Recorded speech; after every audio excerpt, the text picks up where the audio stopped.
Assalamualaikum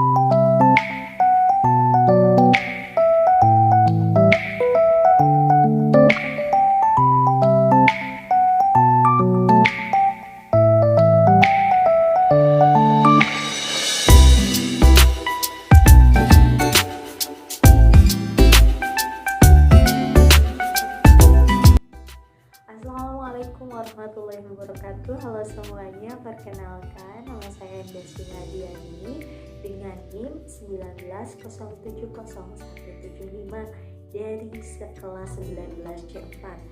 Nah, pada video kali ini saya akan memaparkan laporan studi kasus yang telah saya lakukan di salah satu lembaga pendidikan anak usia dini untuk memenuhi salah satu tugas mata kuliah evaluasi program PAUD formal dan non formal yang diampu oleh Ibu Chandra Astri Windarsi SHMPD. Nah, adapun teknik pengumpulan data dalam studi kasus kali ini yaitu mengacu pada pendapat salah satu ahli, yaitu melalui dokumen, rekaman atau catatan arsip, wawancara, observasi langsung, observasi peran serta, dan juga melalui bukti fisik.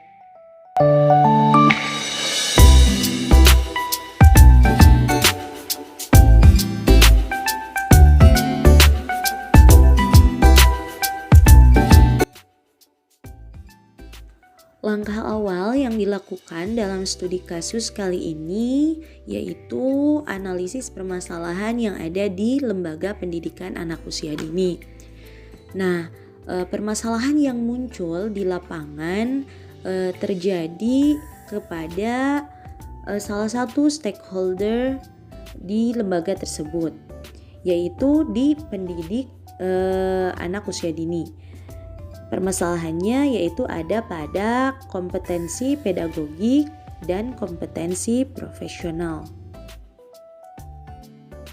Sebelum kita membahas lebih jauh mengenai permasalahan yang ada di lembaga pendidikan anak usia dini tersebut, nah mari kita kenali dulu apa saja sih kompetensi guru PAUD yang sesuai dengan Permendikbud nomor 137 tahun 2014 tentang Standar Nasional Pendidikan Anak Usia Dini.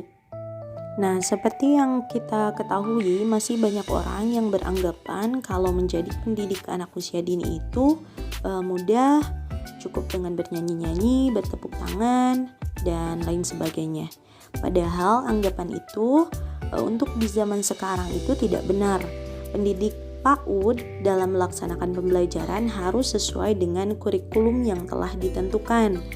Pembelajaran yang diberikan pun harus sesuai dengan yang sudah dirancang sesuai program tahunan, program semester, rencana pembelajaran mingguan dan pembelajaran hariannya.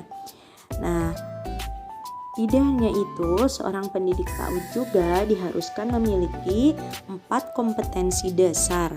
Di antaranya adalah kompetensi pedagogik, kompetensi profesional, kompetensi kepribadian, dan kompetensi sosial.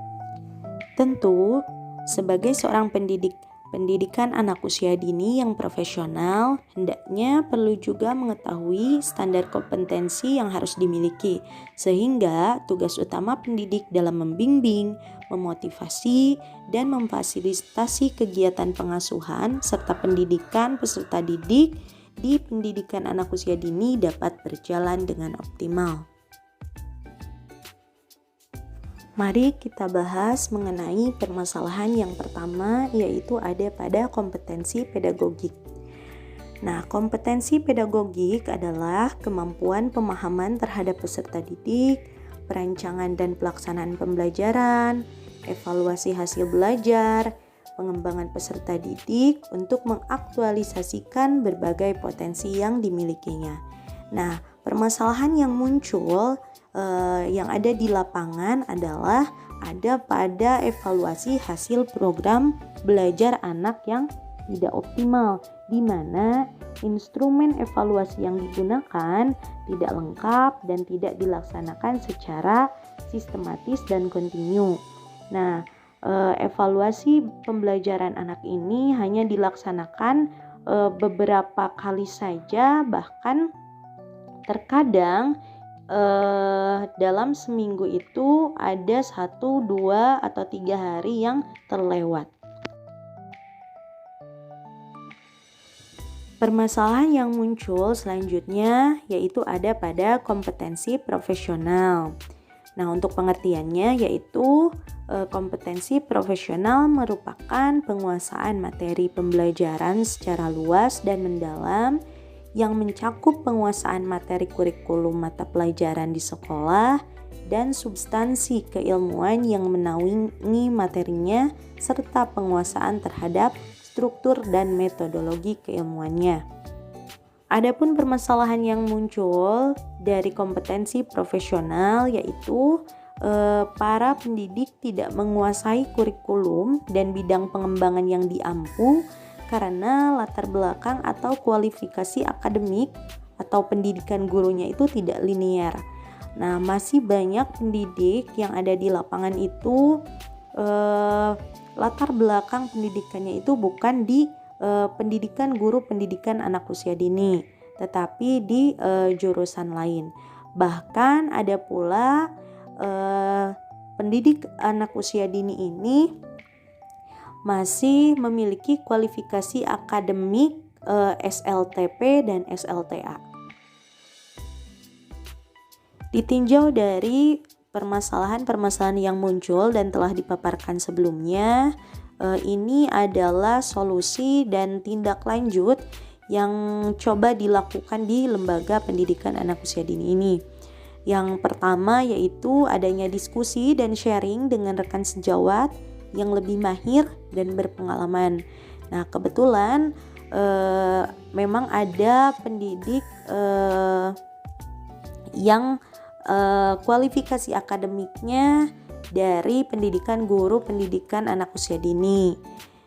Biasanya diskusi ini dilakukan setiap hari sepulang sekolah dan bersama-sama mencoba merancang pembelajaran untuk hari selanjutnya dan juga bagaimana cara mengevaluasi peserta didik dengan baik dan benar.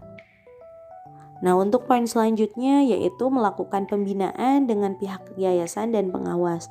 Nah, kendala-kendala yang muncul di lapangan ini disampaikan oleh para pendidik kepada pihak yayasan supaya pihak yayasan memberikan feedback dan solusi dan tindak lanjut seperti apa untuk kedepannya.